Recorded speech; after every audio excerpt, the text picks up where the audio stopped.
Welcome to KB classes. चलिए तो देखिए, हमने पिछले क्वेश्चन लेक्चर में क्वेश्चन नंबर 22 तक सॉल्व कर लिए थे।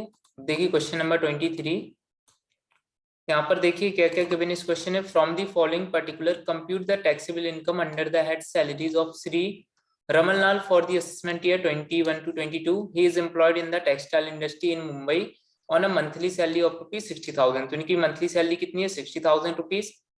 In addition, he is entitled to 1% commission on sales achieved through him, which amounted to rupees 10 lakh for the previous year। तो देखिए यहाँ पर उन्हें 1% कमीशन मिल रही है सेल्स पे, एंड सेल्स टोटल कितनी है?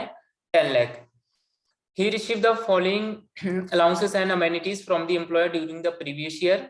देखिए उसे और क्या क्या रिसीव हुआ? DNS allowances 10,000 rupees per month, which is granted under terms of employment and counted for retirement benefit। Means इसको अगर हम रेंट फ्री अकोमोडेशन या हाउस रेंट अलाउंस वगैरह का वैल्यूएशन करेंगे तो आपका डीए भी उसमें ऐड हो जाएगा, क्योंकि क्या है? As per terms of employment and retirement benefit given है। बोनस आपका 32,000 rupees. House rent allowances receive हो रहा है 10,000 पर मंथ। एंटरटेनमेंट अलाउंसेस 1,000 पर month. The employer paid 1,000 rupees income tax on perquisites. तो परक्यूसिट्स पर जो एम्प्लॉयर इनकम टैक्स पे करता है वो एग्जेम्प्ट होता है। मींस जितनी भी फैसिलिटीज परक्यूसिट्स हैं, अगर उस पर टैक्स एम्प्लॉयर ने पे किया तो वो एग्जेम्प्ट रहेगा। नेक्स्ट देखिए, the employer provided a travel concession of ₹3,500 for his travel to Shimla during the leave. Assume that the leave travel concession fulfill the condition prescribed by the central government। तो क्या रहेगा? आपका exempt रहेगा। He had been provided with the amenities of gas, electricity, water and expenses of which amounted to ₹50,000 were paid by the employer। तो fully taxable होता है। He and his employer is contributed 14.5% of his salary to recognize provident fund। The interest credited to this fund for the previous year 9.5%।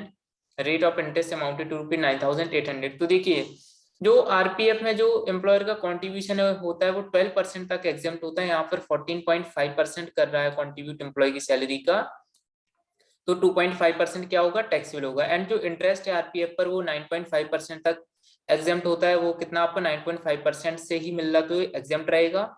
He spent ₹14,000 per month as the rent of the house occupied by him in Mumbai.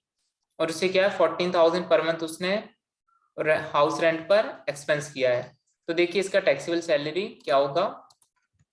देखिए यहाँ पर salary उससे receive हो रही थी 60,000 per month, तो 60,000 into 12 7,20,000। Then commission receive हो रहा था भाई 1 लाख 10 लाख का 1%, तो 10,000 आ जाएगा। इसके बाद देखिए बोनस डीए रिसीव हो रहा था 10,000 पर मंथ, तो 12,000 आपका बोनस हो गया, वो डीए हो गया। देन बोनस रिसीव हो रहा था 32,000 हो रहा था बोनस रिसीव। एचआरए का हमें वैल्यूएशन करना पड़ेगा अभी। एंटरटेनमेंट अलाउंसेस रिसीव हो रहा 1,000 पर मंथ, तो 12,000 एंटरटेनमेंट अलाउंसेस हो गया। परक्यूसिट्स पर टैक्स पे करना एग्जेम्प्ट होता है, एग्जेम्प्ट रहेगा। एंड लीव ट्रेवल कंसेशन ये भी एग्जेम्प्ट रहेगा।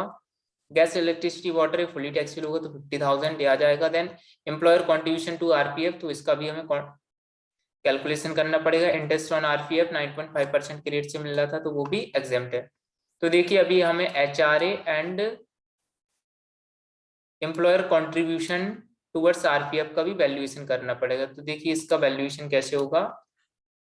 सबसे पहले हम देखेंगे वैल्यूएशन ऑफ एचआरए। तो देखिए एचआरए का वैल्यूएशन कैसे होता है। List of the following is exempt. First आता है आपका एचआरए रिसीव। एचआरए रिसीव हो रहा था 1,20,000 क्योंकि 10,000 पर मंथ था। सेकंड पॉइंट होता है rent paid minus 10% of salary. तो जो सैलरी होगी एचआरए के पर्पज से उसमें क्या क्या इंक्लूड होता है? Basic salary, DA if part of salary, और retirement benefit, commission based on fix percentage.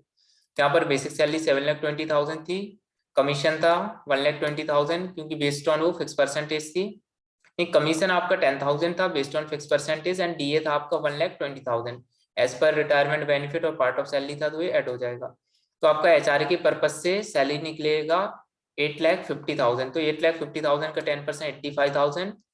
तो रेंट पे हो रहा था 1,68,000, उसमें डिडक्ट कर देंगे हम 85,000, तो आपका आएगा 83,000। देन 50% ऑफ सैलरी, क्योंकि मेट्रो सिटी में एम्प्लॉयड है, तो 4,25,000। अब इन तीनों में से जो लीस्ट अमाउंट होती है वो क्या रहेगा? एग्जेम्प्ट। तो तीनों में सबसे लीस्ट अमाउंट है 83,000। तो रिसीव हो रहा था 1,20,000 जिसमें से एग्जेम्प्ट है 83, तो आपका 37,000 क्या होगा, टैक्सेबल एचआरए होगा। Then valuation of recognised provident fund, तो इसमें देखिए सैलरी का क्या, यहाँ पर क्या था, वैल्यूएशन ऑफ आरपीएफ में सैलरी में वही सारी चीजें ऐड होती हैं जो एचआरए में होती हैं। तो देखिए सैलरी थी 8,50,000, तो 8,50,000 का उसने क्या किया, 14.5% कॉन्ट्रीब्यूट किया है मीन सैलरी का, तो कॉन्ट्रीब्यूशन कितना हुआ 1,23,250।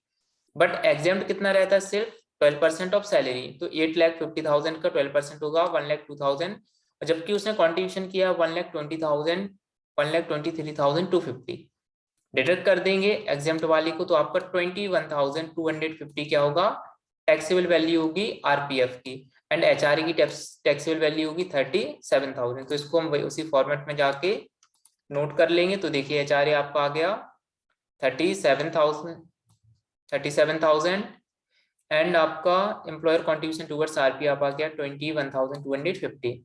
सभी को ऐड कर देंगे तो आपका ग्रॉस सैलरी निकलेगा 10,02,250 एंड इसमें से हम लेस कर देंगे स्टैंडर्ड डिडक्शन, क्योंकि अगर ये गवर्नमेंट एम्प्लॉय होती तो इन्हें एंटरटेनमेंट अलाउंसेस का भी डिडक्शन मिलता, बट ये गवर्नमेंट एम्प्लॉय नहीं है, तो सिर्फ स्टैंडर्ड डिडक्शन हम लेस करेंगे 50,000, तो 9,52,250 आपकी आ जाएगी टैक्सेबल सैलरी। चलिए तो नेक्स्ट क्वेश्चन देखिए, क्वेश्चन नंबर 24। देखिए इसमें क्या क्या गिवन है, from the following particular calculate the salary income of Mr. Haridas, an employee of an individual for the assessment year 21 to 22. Salary receive हो रही है 11,000 per month, house rent allowances 4,800 per month, DNS allowances 10,000 per month and entertainment allowances 2,400 per month.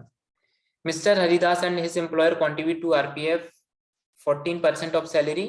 Exam जबकि 12% होता है तो employer का जो contribution है वो 2% टैक्सेबल हो जाएगा। One small car is allowed to him by his employer both for private and official use. Expenses of car are borne by the company. तो जब स्मॉल कार हो, मिक्स यूज के लिए हो एंड एक्सपेंसेस एम्प्लॉयर बॉर्न कर रहा हो तो उस केस में 1,800 पर मंथ होती है taxable value. Then he live in a rented house, monthly rent वो बियर कर रहा है 6,000 rupees. Mister Haridas is working at Meerut, Meerut में उनकी ज्वाइनिंग है। तो फर्स्ट देखिए बेसिक सैलरी आपका आ जाएगा 11,000 पर मंथ, तो 1,32,000। डीए रिसीव हो रहा 10,000 पर मंथ, तो 1,20,000 डीए आ गया। एंटरटेनमेंट अलाउंसेस 2,400 पर मंथ, तो 28,800 आपका एंटरटेनमेंट अलाउंसेस आ गया। एम्प्लॉयर कॉन्ट्रीब्यूशन टुवर्ड्स आरपीएफ, तो भाई 2% यहाँ पर टैक्सेबल होगा क्योंकि 14% कॉन्ट्रीब्यूट कर रहे हैं, 12% तक एग्जेम्प्ट होता। तो सैलरी का 2%, 1,32,000 का 2% आपका 2,640 आ जाएगा। इसमें डीए भी ऐड होता सैलरी में अगर वो as per terms of retirement benefit होता, बट यहाँ पर वो as per terms of retirement benefit नहीं है, तो सिर्फ बेसिक सैलरी को ही हम कंसीडर करेंगे। Then small car 1,800 per month है, टैक्सेबल होगा अगर वो मिक्स यूज के लिए मीन्स ऑफिशियल एंड प्राइवेट, और उसकी अगर एक्सपेंसेस एम्प्लॉयर बॉर्न कर रहा हो, इसका आ जाएगा आपको 21,600। देन इसके बाद है आपका वैल्यूएशन ऑफ एचआरए। तो देखिए एचआरए का वैल्यूएशन हम कैसे करेंगे, list of the following is exempt. HRA receive हो रहा 57,600। सेकंड पॉइंट होता है rent paid minus 10% of salary, तो 72,000 रेंट पे किया मीन 6,000 पर मंथ था, तो ईयर का हो गया 72,000। 1,32,000 का 10% 13,200, तो आपका ये निकलेगा 58,800। देन 40% ऑफ सैलरी, क्योंकि मेट्रो सिटी में वो नहीं रह रहा वो, तो 1,32,000 का 40% 52,800। अब इन तीनों में से जो लीस्ट अमाउंट होगी वो क्या होगा, एग्जाम, तो तीनों में से सबसे लीस्ट अमाउंट है 52,800। तो रिसीव हो रहा 57,000, उसमें से एग्जाम है 52,800, तो आपका 57,600 में से हम 52,800 डिडक्ट करेंगे तो आपका 4,800 टैक्सेबल एचआरए आ जाएगा। देखिए थोड़ा सीरियल इसका ऊपर नीचे हो गया, बाकी एचआरए का आपका 4,800 है। इन सभी को हम ऐड कर देंगे तो आपका ग्रॉस सैलरी आएगी 3,09,840। देन इसमें से हम स्टैंडर्ड डिडक्शन लेस करेंगे 50,000 का, तो आपका टैक्सेबल सैलरी निकल आएगी 2,59,840 रुपीज। चलिए तो ये क्वेश्चन अपना हो गया है। नेक्स्ट क्वेश्चन देखिए 25। Mr. Rangarajan was appointed in a company of Chennai on the grade of rupees 22,400 30,000 since 1st Jan 2017। तो देखिए वो यहाँ पर 400 के ग्रेड पे पर एम्प्लॉयड है चेन्नई में। He received 50% of DNS allowances. Besides this, he is getting 15,000 rupees per month entertainment allowances. In terms of service, he is required to entertain the clients of the company. He receive also house rent allowances 3,200 per month from the company. He has taken a flat at the rent of 8,000 per month. The company provided him a sweeper, cook and gardener and paid 200 rupees per month each. He has been provided 2 motor car. One of these is large and another small. The car are used in personal use also. The company bear the expenses for only official use. The cost of large car is 6 lakh and small car is rupees 3 lakh. The expenses relating to car are 80,000 rupees and 60,000 respectively. The employer and employee each contributed 8.3% of salary and DNS allowances to RPF. Compute income from salary for the assessment year 21 to 22, assuming that salary is due at the end of the month. Means जो मतलब at the end of the month salary due होने का मतलब है कि भाई जैन की salary 31 Jain को, फेब की सैलरी फेब के लास्ट में, मार्च की सैलरी भाई लास्ट मार्च में ड्यू होना. आगे the company has entered into an agreement with him to pay tax free salary. So the company has paid 50,000 as income tax payable by him. तो यहाँ पर हमें इनकी टैक्सेबल सैलरी कैलकुलेट करना है. तो देखिए सबसे पहले आपका आ जाएगा बेसिक सैलरी. तो देखिए यहाँ पर जो सैलरी थी वो ग्रेड पे पर गिवन थी. ग्रेड पे का मतलब होता है कि जितने ग्रेड से दिए तो उतनी रुपीस हर ईयर में इंक्रीज होगा उसकी सैलरी में उसी डेट पर. जैसे 1 जन 2017 से उन्होंने ज्वाइन किया था 22,000 रुपीज पर एंड जो ग्रेड पे था वो था 400 का. मीन्स 400 रुपीज उनका हर साल 1 जन को इंक्रीज हो जाएगा सैलरी में. तो 1 जन 2017 को उनकी सैलरी कितनी थी 22,000 रुपीज एंड 1 जनवरी 2018 को उनकी सैलरी हो जाएगी 22,400. 1 जन 2019 को उनकी सैलरी हो जाएगी 22,800 एंड 1 जनवरी 2020 को उनकी सैलरी होगी 23,200 एंड 1 जनवरी 2021 को उनकी सैलरी हो जाएगी 23,600 रुपीज. तो यहाँ पर देखिए हमें तो प्रीवियस ईयर की सैलरी वही कैलकुलेट करना है. तो आपका प्रीवियस ईयर क्या है 1 अप्रैल 2020 टू 31 मार्च 2021. तो यहाँ पर देखिए 1 अप्रैल 2020 को उसकी सैलरी कितनी थी 23,200 एंड ये सैलरी कब तक मिली देखिए अप्रैल, मई, जून, जुलाई, अगस्त, सितंबर, अक्टूबर, नवंबर, दिसंबर. मीन 9 मंथ्स उसको कितना मिला है 23,200 प्रीवियस ईयर में एंड 1 जन से उसकी चेंज हो गई वो कितनी मिलने लगी 23,600. तो 1 जन 2021 फेब एंड मार्च 3 मंथ्स कितनी मिलेगी उसको 23,600 रुपीज सैलरी के रिसीव होंगे. तो उसकी जो प्रीवियस ईयर की टोटल बेसिक सैलरी होगी वो कितनी होगी 23,000 इंटू 9 मतलब 2,08,800 प्लस 23,600 इंटू 3 70,800. इन दोनों को जो टोटल होगा वो आपका प्रीवियस ईयर की सैलरी होगी. तो बेसिक सैलरी कितनी होगी प्रीवियस ईयर की 2,79,600. Then DNS allowances basic salary का 50% रिसीव हो रहा था तो इसका हम 2,79,600 का 50% कर लेंगे तो आपका 1,39,800 हो जाएगा. एंटरटेनमेंट अलाउंसेस रिसीव हो रहा है उसे 1,80,000. एचआरए का हमें वैल्यूएशन करना पड़ेगा. तो देखिए list of the following is exam. सबसे पहले एचआरए रिसीव हो रहा था उसे 3,200 पर मंथ तो आएगा 38,400. Second point rent paid minus 10% of salary. तो 10% और 96,000 का उसका रेंट पे था एंड सैलरी का 10% होगा उसका 41,940. क्योंकि देखिए सैलरी में यहाँ पर क्या क्या लिया जाएगा सैलरी में उसका बेसिक सैलरी एंड एचआरए के पर्पज से कमीशन ऐड होता है और डीए ऐड होता है अगर वो as per terms of employment given हो. तो यहाँ पर देखिए आपका बेसिक सैलरी एंड डीए दोनों ही ऐड हो जाएंगे. सैलरी के पर्पज से जब हम एचआरए का वैल्यूएशन करेंगे तो इसका 10% निकलेगा 41,940. तो आपका ये आएगा 54,060. देन 50% ऑफ सैलरी क्योंकि वो चेन्नई में प्लेस्ड है मेट्रो सिटी में तो इसका आएगा आपका 2,09,700. तो इसके बाद इसमें देखिए भाई जो सबसे लीस्ट अमाउंट है वो कौन सी है 38,400. तो आपका एग्जाम्प्ट होता है जो सबसे लीस्ट होता है. तो रिसीव भी 38,400 हो रहा है एंड एग्जाम्प्ट भी वही है. तो आपका टैक्सेबल क्या होगा नील. तो यहाँ पर टैक्सेबल वैल्यू आएगी नील.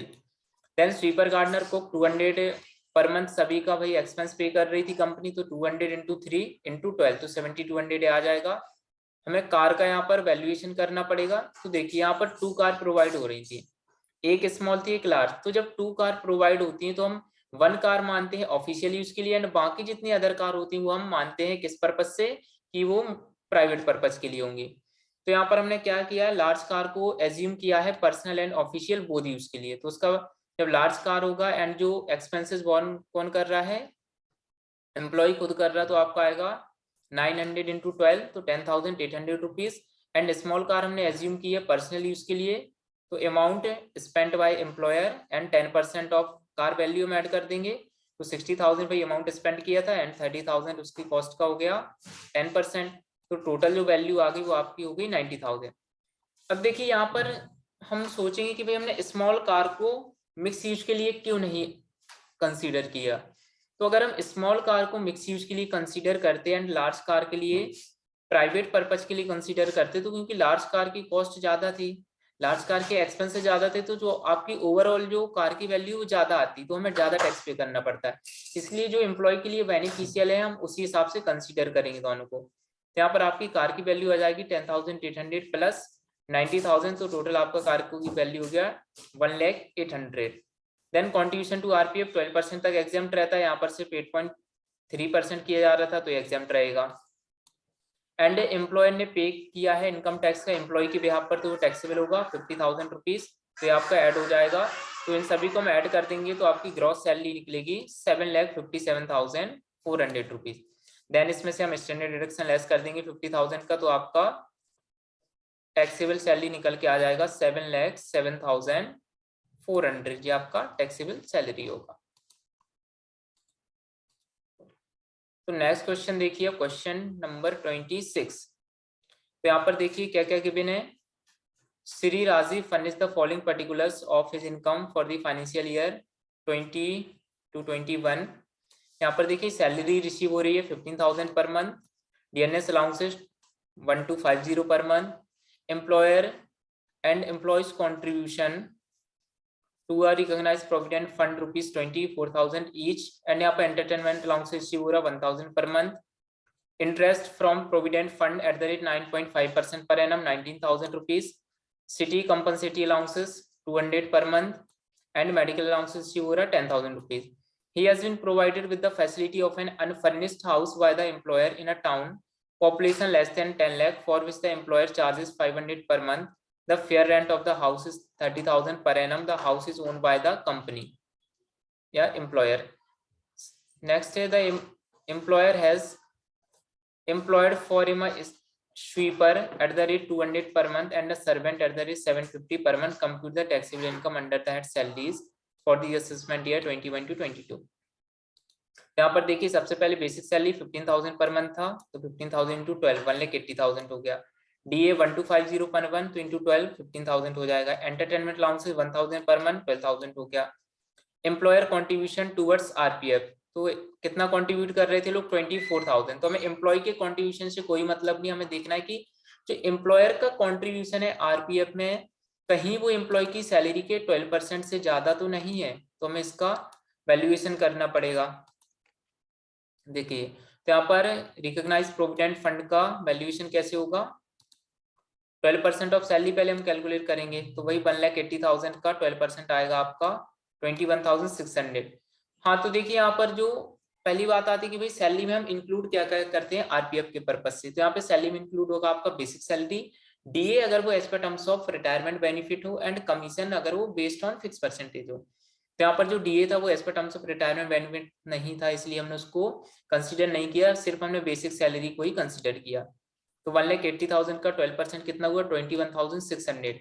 बट जो कंट्रीब्यूट है वो कितना कर रहे हैं एम्प्लॉयर 24,000, तो भाई कितना एक्सेस कंट्रीब्यूट किया उसने 2,400, मतलब एम्प्लॉय की सैलरी के 12% से उसने 2,400 रुपीज ज्यादा कंट्रीब्यूट किया, तो क्या होगा उसका टैक्सेबल अमाउंट होगा। तो यहाँ पर आपका employer contribution to recognised provident fund में कितना आ गया 2,400, एंड इंटरेस्ट ऑन पीएफ क्योंकि 9.5% से मिल रहा तो 9.5% तक एग्जाम्प्ट रहता है, एग्जाम्प्ट रहेगा।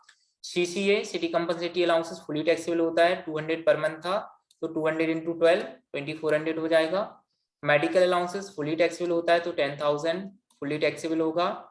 इसके बाद आता है आपका रेंट फ्री अकोमोडेशन, तो इसका हमें वैल्यूएशन करना पड़ेगा अभी। एंड जो स्वीपर सर्वेंट था, तो स्वीपर का भाई चार्जेस था 200 पर मंथ एम्प्लॉयर पे कर रहा था, एंड 750 पर मंथ सर्वेंट का, तो 200 प्लस 750 into 12 11,400। आपका इसका आ गया टैक्सेबल वैल्यू। हम वैल्यूएशन करना है रेंट फ्री एकोमोडेशन का।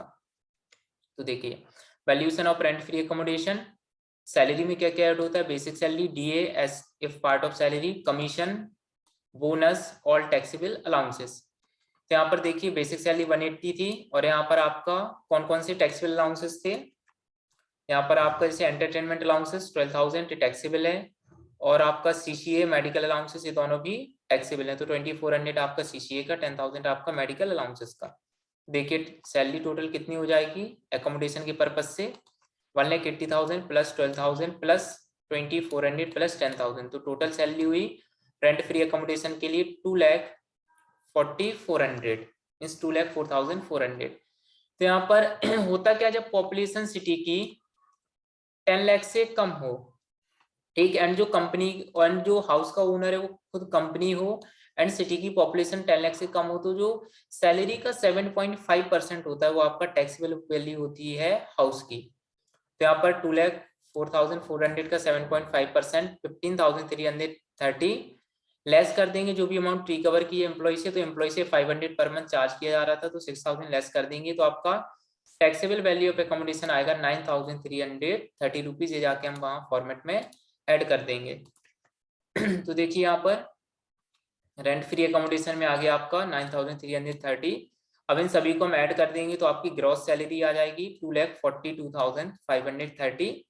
देन इसमें से लेस करेंगे हम स्टैंडर्ड डिडक्शन 50,000 रुपीज का, ये सभी सैलरीड पर्सन के लिए मिलता है, तो यहाँ पर टैक्सेबल सैलरी आपकी आ जाएगी 1,92,530 रुपीज।